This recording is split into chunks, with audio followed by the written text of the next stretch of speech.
Hi hello friends, ಎಲ್ಲರಿಗೂ ನಮಸ್ಕಾರ. ರೇಖಾ ಅಡುಗೆ ಚಾನಲ್ಗೆ ಸ್ವಾಗತ. ಹೊಸದಾಗಿ ನಮ್ಮ ಚಾನಲ್ ನೋಡ್ತಾ ಇದ್ದರೆ ಈಗಲೇ ಸಬ್ಸ್ಕ್ರೈಬ್ ಮಾಡ್ಕೊಳ್ಳಿ. ಬನ್ನಿ, ಇವತ್ತು ಹಸಿ ತೊಗರಿ ಕಾಳು ಹಾಕಿ ಹುಳಿ ಸಾರು ಮಾಡೋದು ತೋರಿಸ್ಕೊಡ್ತೀನಿ. ಇದೊಂದು ಸ್ವಲ್ಪ ಹಳ್ಳಿ ಶೈಲಿಯಲ್ಲೇ ಇರುತ್ತೆ, ಆದರೆ ಈಸಿಯಾಗಿ ಮಾಡೋ ಥರ ತೋರಿಸ್ಕೊಡ್ತೀನಿ. ಖಂಡಿತ ಈ ರೆಸಿಪಿ ಮುದ್ದೆಗೆ, ರೈಸ್ಗೆಲ್ಲ ಸೂಪರಾಗಿರುತ್ತೆ. ಈ ರೆಸಿಪಿ ಇಷ್ಟ ಆಯ್ತು ಅಂದರೆ ನೀವು ಟ್ರೈ ಮಾಡಿ, ಯಾವ ಥರ ಇತ್ತು ಅಂತ ಕಮೆಂಟ್ ಮಾಡಿ. ಹಾಗೆ ಈ ರೆಸಿಪಿ ಇಷ್ಟ ಆಯ್ತು ಅಂದರೆ ಒಂದು ಲೈಕ್ ಮಾಡಿ, ಶೇರ್ ಮಾಡಿ, ರೇಖಾ ಅಡುಗೆ ಚಾನಲ್ನ ಸಬ್ಸ್ಕ್ರೈಬ್ ಮಾಡಿ. ಬನ್ನಿ, ಇವಾಗ ಯಾವ ರೀತಿ ಮಾಡೋದಂತ ನೋಡ್ಕೊಬರೋಣ.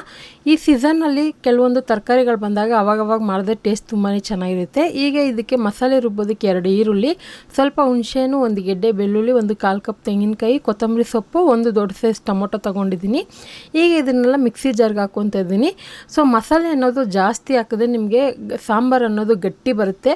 ಸೊ ಒಂದು ಮೀಡಿಯಮ್ ಆಗಿ ಹಾಕಿ, ಯಾಕಂದರೆ ತಗೊಂಡಿರೋಂಥ ತರಕಾರಿ ಕಾಳು ನೋಡಿಕೊಂಡು ಮಸಾಲೆನ ಹಾಕ್ಕೊಂಡ್ರೆ ಸರಿ ಹೋಗುತ್ತೆ. ಒಂದು ಅರ್ಧ ಟೀ ಸ್ಪೂನ್ ಜೀರಿಗೆ, 1 ಟೇಬಲ್ ಸ್ಪೂನ್ ಧನಿಯಾ ಪುಡಿ, 1 ಟೇಬಲ್ ಸ್ಪೂನ್ ನಾರ್ಮಲ್ ಬೇಳೆ ಸಾರಿಗೆ ಯೂಸ್ ಮಾಡೋವಂಥ ಸಾಂಬಾರು ಪುಡಿ, ನಿಮ್ಮ ಮನೇಲಿ ರೆಗ್ಯುಲರಾಗಿ ಯಾವ್ದು ಯೂಸ್ ಮಾಡ್ತೀರೋ ಅದನ್ನೇ ಹಾಕಿ. ಒಂದು ಅರ್ಧ ಟೇಬಲ್ ಸ್ಪೂನ್ ಖಾರದ ಪುಡಿ ಹಾಕ್ಕೊತಿದ್ದೀನಿ. ಸಾಂಬಾರು ಪುಡಿಯಲ್ಲೂ ಖಾರ ಇರೋದ್ರಿಂದ ನಾನು ಅರ್ಧ ಟೇಬಲ್ ಸ್ಪೂನ್ ಹಾಕ್ಕೊಂಡಿದ್ದೀನಿ.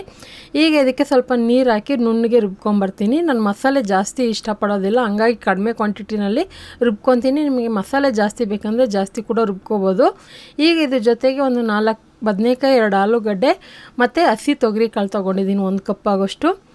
ಈಗ ನೋಡಿ, ಇವಾಗ ಕುಕ್ಕರಲ್ಲಿ ಮಾಡಿ ತೋರಿಸ್ತಾ ಇದ್ದೀನಿ. ಈಗ ಸ್ಟವ್ ಮೇಲೆ ಒಂದು ಕುಕ್ಕರ್ ಇಟ್ಕೊಂಡು ಮೀಡಿಯಮ್ ಫ್ಲೇಮಲ್ಲಿ ಇಟ್ಕೊಳ್ಳಿ. 1-2 ಟೇಬಲ್ ಸ್ಪೂನ್ ಎಣ್ಣೆ, ಸಾಸಿವೆ ಮತ್ತು ತೊಗರಿ ಕಾಳು ಮತ್ತು ತರಕಾರಿಗಳು ಹಾಕ್ಕೊತಾ ಇದ್ದೀನಿ. ನಿಮಗೆ ಮಿಕ್ಸ್ ತರಕಾರಿ ಇಷ್ಟಪಡೋದಾದರೆ ಇದರಲ್ಲಿ ನಿಮ್ಗೆ ಇಷ್ಟವಾಗಿರೋಂಥ ತರಕಾರಿ ಕೂಡ ಹಾಕ್ಕೊಬೋದು. ಹಾಗೆ ಇದಕ್ಕೆ ಕರ್ಬೇವಿನ ಸೊಪ್ಪು ಹಾಕ್ಕೊತಾ ಇದ್ದೀನಿ. ಮತ್ತು ನಿಮ್ಗೇನಾದರೂ ಸಾರು ಕೆಂಪು ಕಲರಿಗೆ ಬೇಕು ಅನ್ನೋದಾದರೆ ಖಾರದ ಪುಡಿನ ನೀವು ಮಸಾಲೆ ರುಬ್ಬೋ ಜೊತೆಗೆ ಹಾಕೋ ಬದಲು ಈ ತರಕಾರಿ ಫ್ರೈ ಮಾಡೋವಾಗ ಹಾಕಿದ್ರೆ ನಿಮಗೆ ಕಲರ್ ಅನ್ನೋದು ಬರುತ್ತೆ, ಕೆಂಪು ಕಲರಿಗೆ ಬರುತ್ತೆ. ಈಗ ನೋಡಿ, ರುಬ್ಬಿರೋಂಥ ಮಸಾಲೆ ಹಾಕ್ಕೊತೀನಿ. ತರಕಾರಿ ಹಾಕಿ 1-2 ನಿಮಿಷ ಫ್ರೈ ಮಾಡಿ ಆನಂತರ ರುಬ್ಬಿರೋ ಮಸಾಲೆ ಹಾಕ್ಕೊಳ್ಳೋಣ. ಕೆಲವರು ಮಸಾಲೆನ ಹುರಿದ್ಬಿಟ್ಟು ಮಾಡ್ತಾರೆ, ಅದೊಂಥರ ಟೇಸ್ಟ್ ಇರುತ್ತೆ. ಈ ಥರನೂ ಒಂದ್ಸರಿ ಟ್ರೈ ಮಾಡಿ ನೋಡಿ, ಇದು ತುಂಬಾ ಚೆನ್ನಾಗಿರುತ್ತೆ ಮತ್ತು ಕ್ವಿಕ್ಕಾಗಿ, ಈಸಿಯಾಗಿ. ಸೊ ಯಾರು ಬೇಕಾದನ್ನು ಟ್ರೈ ಮಾಡ್ಬೋದು. ಹಾಗೆ ರುಚಿಗೆ ತಕ್ಕಷ್ಟು ಉಪ್ಪು ಹಾಕ್ಕೊತಾ ಇದ್ದೀನಿ. ಮಸಾಲೆ ಹಾಕಿದ ಮೇಲೆ ಇದನ್ನು 1-2 ನಿಮಿಷ ಹಾಗೆ ಮೀಡಿಯಮ್ ಫ್ಲೇಮಲ್ಲಿ ಕುದಿಸ್ಕೋಬೇಕಾಗುತ್ತೆ. ಯಾಕಂದರೆ ಎಲ್ಲ ಹಸಿಯಾಗಿ ರುಬ್ಬಿರೋದ್ರಿಂದ ಸ್ವಲ್ಪ ಹಸಿ ಸ್ಮೆಲ್ ಹೋಗಬೇಕು. ಸೊ ಹಂಗಾಗಿ ಇದನ್ನು 1-2 ನಿಮಿಷ ಮೀಡಿಯಮ್ ಫ್ಲೇಮಲ್ಲಿ ಇಟ್ಟು ಕುದಿಸ್ಕೊತೀನಿ. ಅವಾಗವಾಗ ಸೌಟಿಂದ ತಿರುಗಿಸ್ಕೊಡಿ, ತಲೆ ಹಿಡಿಬಾರ್ದು. ಈಗ ನೋಡಿ, 1-2 ನಿಮಿಷ ಆದಮೇಲೆ ಈಗ ಇದಕ್ಕೆ ನಾವು ನೀರು ಹಾಕಬೇಕು. ಕುಕ್ಕರಲ್ಲಿ ನೀವು ಯಾವುದೇ ಥರ ಸಾರು ಮಾಡಿದ್ರೂ ನಾನು ಹೇಳುವಂಥ ಟಿಪ್ಸ್ನ ಕರೆಕ್ಟಾಗಿ ಫಾಲೋ ಮಾಡಿ. ಫಸ್ಟು ಕಡಿಮೆ ಕ್ವಾಂಟಿಟಿನಲ್ಲೇ ನೀರು ಹಾಕಿ, ಬೈ ಚಾನ್ಸ್ ಗಟ್ಟಿ ಆಯ್ತಂದರೆ ಮತ್ತೆ ನೀರು ಹಾಕಿ ಕುದಿಸ್ಕೋಬೋದು. ಆದರೆ ನೀವು ಸ್ಟಾರ್ಟಿಂಗಲ್ಲೇ ನೀರು ಜಾಸ್ತಿ ಆಯ್ತಂದರೆ ಮತ್ತೆ ಗಟ್ಟಿ ಮಾಡೋಕ್ಕೆ ಬರೋದೇ ಇಲ್ಲ, ಅದು ಟೇಸ್ಟು ಚೆನ್ನಾಗಿರಲ್ಲ. ಸ್ವಲ್ಪ ನಿಮ್ಗೆ ಎಷ್ಟು ಬೇಕೋ ಅಷ್ಟು ತಿಕ್ನೆಸ್ ನೋಡಿಕೊಂಡು ಸ್ವಲ್ಪ ನೀರು ಹಾಕ್ಕೊಂಡು ಮಿಕ್ಸ್ ಮಾಡ್ಕೊಳ್ಳಿ. ಉಪ್ಪು ಖಾರ ಚೆಕ್ ಮಾಡಿಕೊಂಡು ಎಷ್ಟು ಬೇಕಷ್ಟು ಉಪ್ಪು ಅಥವಾ ಖಾರ ಬೇಕಂದ್ರೆ ಹಾಕ್ಕೊಬೋದು. ನೋಡಿ, ಉಪ್ಪು ಸ್ವಲ್ಪ ಕಡಿಮೆ ಅನಿಸ್ತು, ಹಾಕ್ಕೊತಾ ಇದ್ದೀನಿ.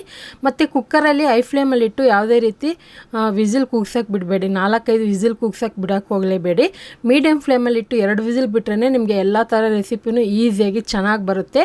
ಈಗ ನೋಡಿ, ಪೂರ್ತಿ 2 ವಿಸಿಲ್ ಬಿಟ್ಟು ಗ್ಯಾಸ್ ರಿಲೀಸ್ ಆದಮೇಲೆ ಓಪನ್ ಮಾಡ್ತಾಯಿದ್ದೀನಿ. ಯಾವುದೇ ರೀತಿ ಸಾಂಬಾರು ಕೂಡ ತುಂಬ ತೆಳ್ಳಗೂ ಆಗಿಲ್ಲ, ತುಂಬ ಗಟ್ಟಿಯಾಗೂ ಆಗಿಲ್ಲ, ಮೀಡಿಯಮಾಗಿ ಮಾಡಿದ್ದೀನಿ. ಯಾವ ಥರ ಅಂದರೆ ಮುದ್ದೆಗೂ ಆಗಬೇಕು, ರೈಸ್ಗೂ ಆಗಬೇಕು, ಕೆಲವೊಮ್ಮೆ ಚಪಾತಿ ದೋಸೆಗೂ ಆಗಬೇಕು, ಆ ಥರ ಮಾಡಿದ್ದೀನಿ. ಸೊ ಈ ಟಿಪ್ಸ್ನೆಲ್ಲ ಕರೆಕ್ಟಾಗಿ ಫಾಲೋ ಮಾಡಿದ್ರೆ ನಿಮಗೂ ಇದೇ ಥರ ಬರುತ್ತೆ. ಮತ್ತು ನೀವು ಯಾವತ್ತೂ ಈ ಥರ ತೊಗರಿಕಾಳಲ್ಲಿ ಹಸಿ ಅವರೆಕಾಳಲ್ಲಿ ಮಾಡಿಲ್ಲ ಅಂದರೆ ಟ್ರೈ ಮಾಡಿ ನೋಡಿ, ಚೆನ್ನಾಗಿ ಬರುತ್ತೆ. ಸೊ ಖಂಡಿತ ಯಾವ ಥರ ಇತ್ತು ಅಂತ ಕಮೆಂಟ್ ಮೂಲಕ ತಿಳಿಸಿ. ಈ ರೆಸಿಪಿ ಇಷ್ಟ ಆಯ್ತು ಅಂದರೆ ಒಂದು ಲೈಕ್ ಮಾಡಿ. ನೀವು ಲೈಕ್ ಮಾಡಿದಷ್ಟು ತುಂಬಾ ಖುಷಿಯಾಗುತ್ತೆ. ನಿಮಗೆ ಹಳ್ಳಿ ಶೈಲಿ ಅಡುಗೆ ಬೇಕಂದ್ರೂ ಕಮೆಂಟ್ ಮಾಡಿ ತಿಳಿಸಿ. ಹಾಗೆ ಫ್ಯಾಮಿಲಿ ಫ್ರೆಂಡ್ಸ್ಗೂ ಶೇರ್ ಮಾಡಿ. ರೇಖಾ ಅಡುಗೆ ಚಾನಲ್ನ ಸಬ್ಸ್ಕ್ರೈಬ್ ಮಾಡಿ. Thank you for watching. Bye.